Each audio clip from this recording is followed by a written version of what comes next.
I think generally I would say no. The one thing that I would say there is encourage your lawyers to look at the table of who we already have ranked. And particularly if they're trying to get into a table that they're not in, have a look at the bottom 2 or 3 tiers and sort of benchmark them. So, have a kind of honest conversation with them about benchmarking and say, are you regularly competing against the firms in the lowest 2 bands of this table? Because if the answer is no, then it might just be that they're doing work that's not quite at the level we're looking for the market we're covering.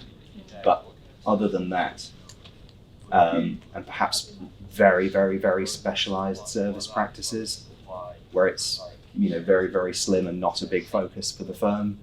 Perhaps, but other than that, I would say not really.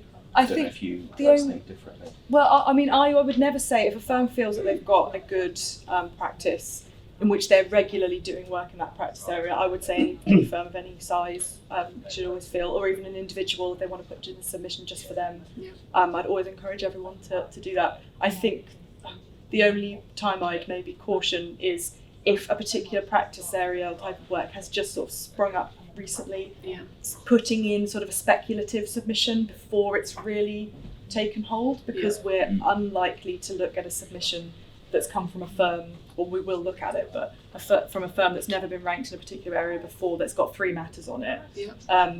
That to us just sort of looks a little bit like, we did a bit of this actually, shall we? But that's circumstantial. We would see if that firm then in the next 2 years really built up a strong client base in that particular area and wanted to put in submissions, then absolutely.